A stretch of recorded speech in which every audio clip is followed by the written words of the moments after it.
it up with questions for Coach. Let me start before we open up questions. Just 99,000 people. I think I heard that over the PA system. Not surprised, but extremely grateful to come watch a scrimmage. At times it was a very pleasant scrimmage, and we grab a handout for each time we come in the stadium, and we're very grateful for the blessings to be able to play this great game. That's the first thing. Second thing, where we play it, and that's at Ohio State University. That had, I imagine it has to be some kind of record, and then who we do it with, which is most importantly. And then I was asked, I think Big Ten Network right after the scrimmage saying, how did we improve as a team? At least I asked me that question. The answer is, and I just told our players this, we did not improve as a team. That was not a good team out there. So we did not improve as a team. And very rarely, if you're fortunate to be healthy, and last year I did because we're so young, I felt like we got better as a team because we weren't very good, but you saw them getting better as a team. As a team, that's much worse than what you saw in January, obviously. But we did individually get better. And some of the names off the top, Billy Price is playing outstanding football for us right now. Chase Ferris has earned his way. He's a starting right tackle of Ohio State. Billy Price is night and day what he was a year ago. Bronte Dunn has earned the right to contribute to the Buckeyes next year. Sam Hubbard's going to be in the rotation. Worley, I thought played outstanding today. He's had a very good spring. Noah Brown has had an excellent spring. Made some plays today. Gary Conley's penciled in now. He's we're going to make that call to his family and say your son has earned the right to start at the Ohio State. And Tommy Shutt, this guy's had a very good spring. So those are some of the individuals out the top of my head. In the fourth quarter, I started writing some names down. So we did improve individually, but we did not improve as a team. So here's the dilemma. I'm talking about Mike spinning here a little bit. How do we get better as a team after we get them out of here for a couple weeks? Whether it be team functions or so we got to wrap up because this is a critical offseason for us. This is really critical because, like I said, we did not improve. It's no one's fault. How do you get better as a team when half your team is not playing? And it's because of injury, or it's because of 2000 club, because the head coach made the decision not to rep out some guys that had, 2,000 competitive reps. So that's going to be interesting to watch the Buckeyes this summer and how they handle themselves, how they behave, how they train, and then how they come together as a team. That team's got to get much better by the time Coach Mick hands me the team like he does every summer. So that's just a question. Far left, Doug. Urban, as you talk about this, lots of times you'll sort of maybe give us a grade on things or how you view things. Like overall for spring, like what grade would you give this team for 15 spring practices? What's it at? I'd rather go individually, and that's kind of what I just did. But as a team, it was an interesting. I don't know if I've had a spring like this one. I do feel good because we're going to be at full strength. Now, there's not some stupid injury that all of a sudden, like, why did you do that? I've been in that situation, like, why did that just happen? And you're just sick to your stomach all. The other name is Taekwondo. He's a guy that's earned up. He's penciled in to be in the rotation, along with Sam Hubbard.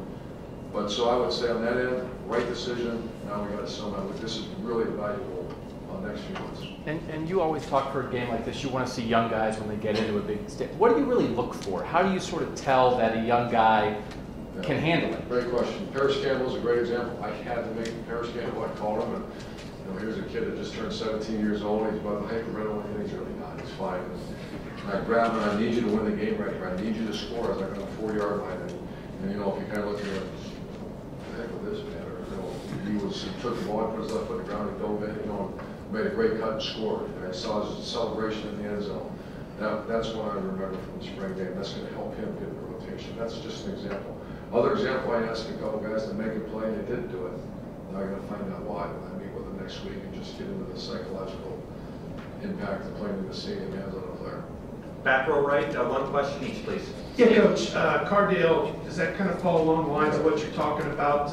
When he was dialed in, he was moving his team up and down the field, but in a typical game, you're not going to throw 12 bombs like that. I mean, yeah, that wasn't a Cardale day.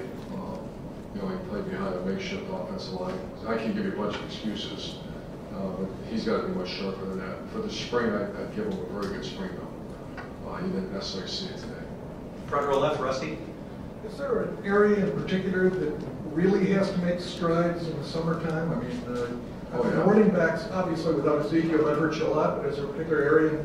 Well, running backs are, you know, I took the top 2 running backs from last year, very good players, but didn't play running back this spring. Bradley Dunn has kind of solidified that, so I feel good about 3 of them right now. You know, Mike Weber showing up here pretty soon, too. Which is still, you need 4 running backs. The area is offensive line. That's the problem. And once again, not the starters, because I feel good once that front 5's in there. I feel, you know, it's just that whole, and line, you know, it reminds me of early patient. We would have said that about Billy Price's first year. We would have said that about Taylor Decker's first year. So they need time to develop. But I'm very alarmed by the second group of offensive line right now.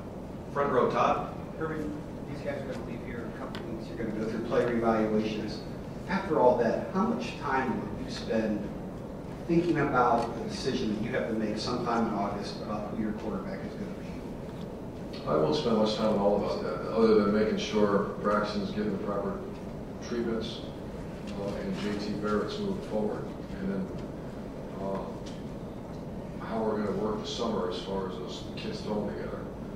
And I am not going to say how am I going to.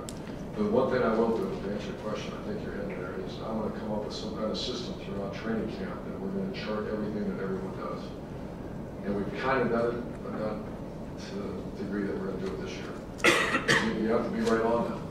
This can't be, well, I'm going in because it's my gut feeling. Those gut feelings can't, it's got to be statistical analysis and data backed up on who's going to play quarterback.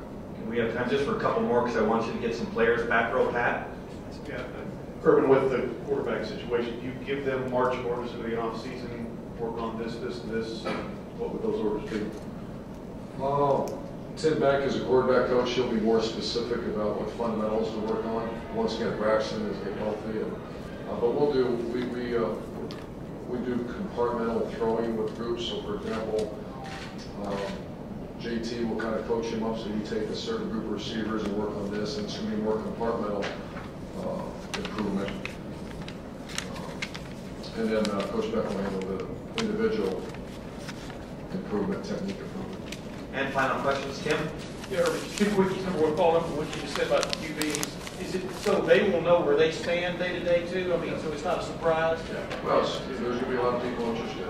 Yeah. I know you guys, the families and the player are much more. I want to be able to look those people in the eye and say, here's where we're at, and not be a shocker when it happens. Yeah. But here's what you need to do to get better, and here's where we're at, and keep pushing. Yeah, Nick Connor made some plays out there today. Are you, maybe a couple of those young guys that maybe jumped out at you? I know you named the guys, but are some guys kind of surprised you this spring? Obviously, he's an early enrollee and stuff. Yeah, he was good. We had high expectation for him. I hope he does a red shirt, gets involved in the kicking game, but he had a good day today. He's a tough guy to play hard. That's a good quality to have. Thank you. Thank you very much.